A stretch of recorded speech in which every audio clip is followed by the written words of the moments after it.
September 2024 నుండి November 2025 వరకు Indian blue chip companies అయిన నిఫ్టీ 50 ఇచ్చిన రిటర్న్స్ -3%. అంటే యావరేజ్ ఎఫ్డి కన్నా తక్కువ రిటర్న్స్ ఇచ్చాయి. పోర్ట్ఫోలియో గ్రోత్ లేక చాలా మంది ఇన్వెస్టర్స్ స్టాక్ మార్కెట్ తో డిసప్పాయింట్ అయి ఉన్నారు. బట్ వెయిట్ అ సెకండ్, అదే నేను ఇన్వెస్ట్ చేసిన ఈ ఈటీఎఫ్ లాస్ట్ 1 year లో 55% రిటర్న్స్ ఇచ్చింది. ఇది crypto or any meme investment కాదు, solid and strong index ETF. And ఈ ఈటీఎఫ్ వెతకడానికి నాకు పట్టిన సమయం literally less than 1 hour. So ఈ వీడియోలో నేను ఆ ఈటీఎఫ్ గురించి అండ్ ఎలా ఇలాంటి సాలిడ్ ఆపర్చునిటీస్ ని ఫైండ్ చేయాలి స్టాక్ మార్కెట్ లో అని చూపిస్తాను. ఈ వీడియోలో నేను entry points, exit points, stop loss ఇలాంటివి చెప్పను. If this is what you are looking for, మీరు ఈ వీడియోని స్కిప్ చేయొచ్చు.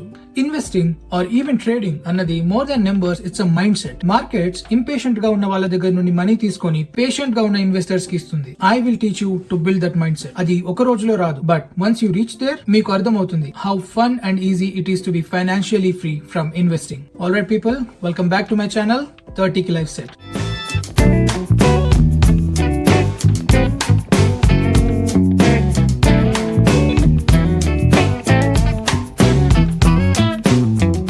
ఈ ఛానల్లో మనం financial freedom, fitness and money గురించి డిస్కస్ చేస్తాం.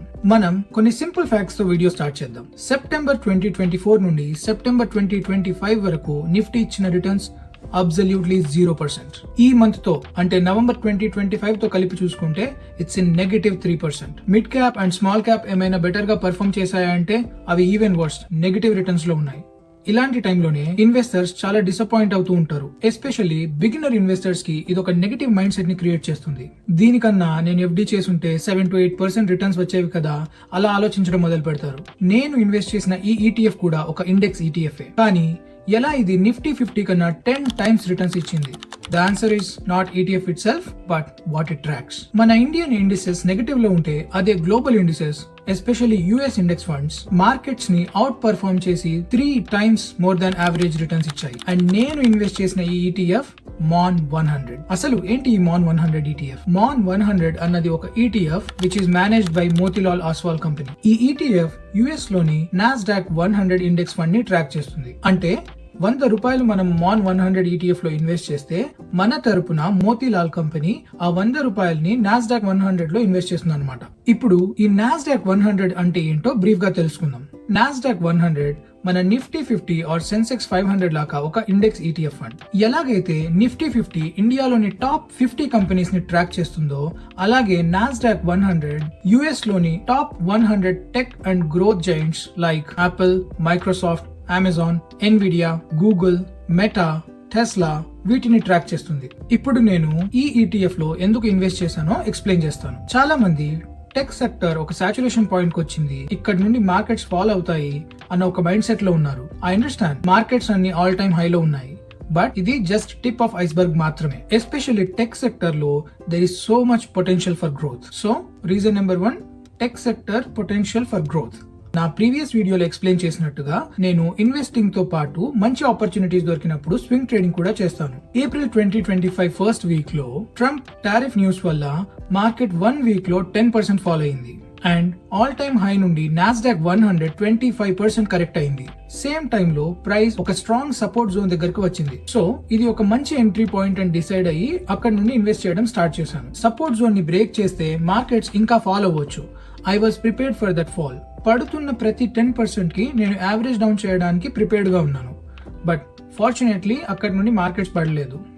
So reason number 2, market correction by 25% and strong support zone. US dollar మన ఇండియన్ రూపీ కన్నా స్ట్రాంగ్ అయ్యి రీసెంట్ కన్సాలిడేషన్ ని బ్రేక్ చేసింది.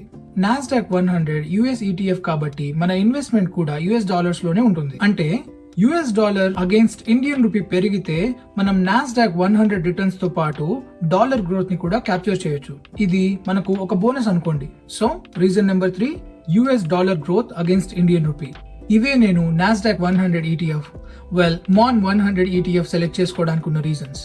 నేను almost price all time high దగ్గరికి వచ్చినప్పుడు 30% రిటర్న్స్ తీసుకుని ఎగ్జిట్ అయిపోయా. ఈ పాయింట్ లో చాలా మంది అనుకుంటూ ఉండొచ్చు, అరే ఇంకొంచెం వెయిట్ చేసుంటే 18% ఎక్కువ రిటర్న్ క్యాప్చర్ చేసి ఉండొచ్చు కదా అని. ఆశకు హద్దుండాలి, గుడిసెకు సిగ్గుండాలి. గుడిసెనే అన్నా నేను. మీకేం అర్థమైందో మరి? ఫ్యామిలీ ఆడియన్స్ చూస్తున్నారు నా వీడియోస్. అంతెందుకు మా అమ్మ నాన్న చూస్తున్నారు నా వీడియోస్, కాబట్టి మన ఛానల్లో బూతులు మాట్లాడడం నిషిద్ధం. ఎనీవే, నేను కెనేడియన్ సిటిజన్ కాబట్టి ఇక్కడి నుండి నాస్డాక్ 100 లో ఇన్వెస్ట్ చేస్తే ఎక్స్పెన్స్ ఫీ 3 times తక్కువ ఉంటుంది. ఎక్స్పెన్స్ రేషియో అంటే మన మేనేజ్మెంట్ కంపెనీకి ఇచ్చే ఫీ అనుకోండి కాదు, ఫీజ్. మాన్ 100 ఎక్స్పెన్స్ ఫీ 0.6%, అదే నేను ఇన్వెస్ట్ చేసిన ETF fee 0.2%. And also tax reasons కోసం నేను ఇండియన్ ETF నుండి కెనేడియన్ ETF కి స్విచ్ అయ్యాను. ఇక్కడి దాకా ఈ వీడియో చూసారంటే నేను చేసిన కాంటెంట్ నచ్చిందని అనుకుంటున్నాను.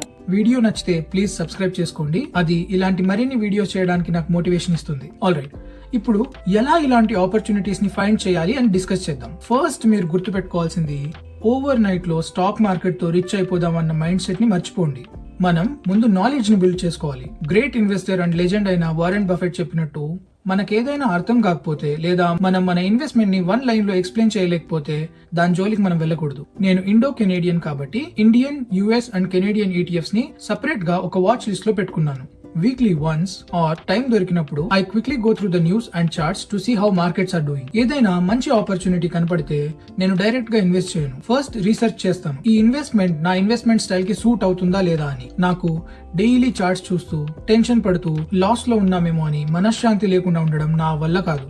ఎలాగైతే ఒక విత్తనం నాటి ఫ్రూట్స్ వచ్చే వరకు పేషెంట్ గా వెయిట్ చేస్తామో, అలాగే సేమ్ మైండ్ సెట్ తో ఇన్వెస్ట్ చేసి ప్రాపర్ బెనిఫిట్ వచ్చేదాకా వెయిట్ చేస్తాను. అండ్ ముందుగా నేను చెప్పినట్టు మార్కెట్ ఇంపేషెంట్ గా ఉన్న పర్సన్ దగ్గర నుండి డబ్బు తీసుకుని పేషెంట్ గా ఉన్న వాళ్ళకి ఇస్తుంది. ట్రేడింగ్ నాలెడ్జ్ ఉండడం వల్ల ఎంట్రీ పాయింట్స్ కాస్త బెటర్ గా ఉంటాయి అండ్ రిటర్న్స్ కూడా బెటర్ గా ఉంటాయి. కెనడా అండ్ US లో ఉన్న వాళ్ళ కోసం ఇలాంటి ఒక మంచి ఆపర్చునిటీని నేను రీసెంట్ గా వీడియో పోస్ట్ చేశాను. నేను కూడా అందులో ఒక చిన్న పొజిషన్ తీసుకున్నాను. Check this video for more details. ఇండియాలో ఉన్న వాళ్ళ కోసం కూడా నేను రీసెంట్ గా ఒక ETF లో పొజిషన్ తీసుకున్నాను. త్వరలోనే ఒక వీడియో పోస్ట్ చేస్తాను. ఏంటి ఆ ETF, ఎందుకు పొజిషన్ తీసుకున్నాను, ఎంత రిటర్న్స్ ఎక్స్పెక్ట్ చేయొచ్చు, ఆ డీటెయిల్స్ అన్ని అందులో ఎక్స్ప్లెయిన్ చేస్తాను. గుర్తుపెట్టుకోండి, మార్కెట్ లో అప్ అండ్ డౌన్స్ సహజం. మార్కెట్స్ అయినా మనుషులైనా లాస్ట్ కి వెళ్లాల్సింది పైకే. I know it's a bad job, but మీకు పాయింట్ అర్థమైందని అనుకుంటున్నాను. మనం క్వాలిటీ కంపెనీస్ అండ్ ETFs లో ఇన్వెస్ట్ చేసి పేషెంట్ గా వెయిట్ చేయాలి. And trust me, discipline always wins. మీరు కూడా ట్రేడింగ్ నేర్చుకోవాలనుకుంటే నేను సెపరేట్ గా ఒక ట్రేడింగ్ సిరీస్ స్టార్ట్ చేయొచ్చు, but it's a very time consuming process. ఒక పని చేద్దాం, ఈ ఛానల్ కి ఈ ఇయర్ అయ్యేలోపు 1000 సబ్స్క్రైబర్స్ వస్తే నేను beginner to intermediate level trading challenge series start చేస్తాను.